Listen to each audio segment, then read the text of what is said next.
குருப்யோ நமக. அன்பான ஆத்ம நண்பர்களுக்கு பணிவான ஆத்ம நமஸ்காரங்கள். இன்று நாம் திருவெம்பாவை 14ஆம் பாடலை பார்ப்போம்.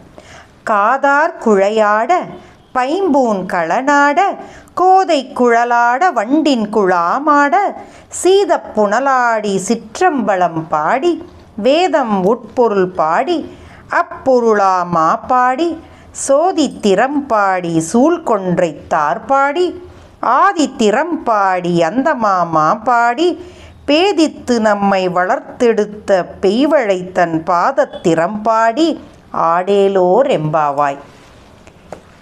இதில் அவர் ஆடல் அரசனை இவர்கள் எவ்வாறு குழையாட அணிகளனாட என்று ஆட ஆட என்று அழகாக பாடியுள்ளார். நாள்தோறும் துன்பப்படும் ஆன்மா ஆறுதல் பெறவும் தெளிவு கொள்ளவும் ஈசனை துதிப்போம் என்று அழைக்கின்றார்.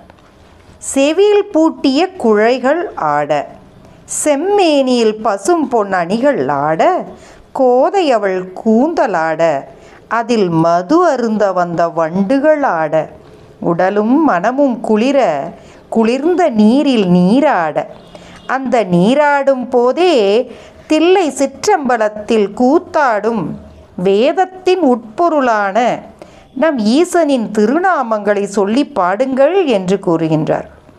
பிரபஞ்ச ஜோதியாக எழுந்து திருவண்ணாமலையில் அருளும் பெறற்கரிய பேராய் ஈசனது மார்பில் தவழும் கொன்றை மாலையின் அழகை பாடுங்கள் என்று எல்லோரையும் அழைக்கின்றார்.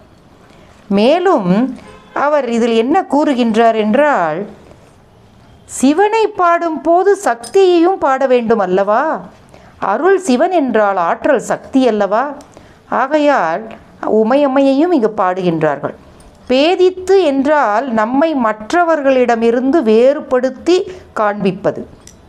அதாவது உமையம்மை வளர்த்த பெற்றெடுத்த அவள் வளர்த்த இந்த ஆன்மாக்கள் அவளுடைய அருகிலிருந்து இந்த பக்தியை ருசித்து ரசிக்கும் இந்த ஆன்மாக்கள் மற்ற ஆன்மாக்களிலிருந்து வேறுபடுகின்றன என்பதை காண்பிக்கின்றார்கள். அதை இவ்வாறு அழகாக கூறுகின்றார். அழகாக வளர்த்த உமையம்மையின் திருப்பாதத்தையும் பணிந்து பாடுவோமாக என்று கூறுகின்றார்.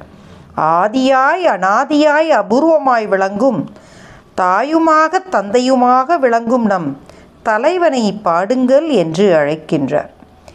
ஈசனின் 7 தாண்டவங்களால், அதாவது காளிகா தாண்டவம் சா, சந்தியா தாண்டவம் ரீ, கௌரி தாண்டவம் கா, சம்ஹார தாண்டவம் மா, திரிபுர தாண்டவம் பா, ஊர்த்தவ தாண்டவம் தா, ஆனந்த தாண்டவம் நீ. இந்த 7 சுரங்களும் இந்த தாண்டவங்களிலிருந்து தான் தோன்றின. அதனால் ஆடலோடு பாடலும் இணைந்த நாம் ஐயனின் புகழ் பாடுவோம். படைத்தல் காத்தல் அழித்தல் மறைத்தல் அருளல் எனும் 5 வகை தொழிலையும் மறைப்பொருளாய் உணர்த்தும் தத்துவ வடிவமே ஆடல் கூத்தனின் அருமையான வடிவம்.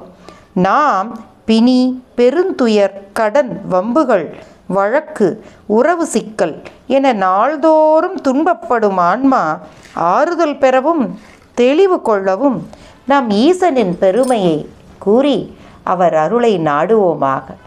வாருங்கள், நாமும் அவர் நாமத்தை கூறி இந்த மாயையிலிருந்து விடுபட்டு அவன் அருளை பெறுவோமாக. ஓம் நமச்சிவாய.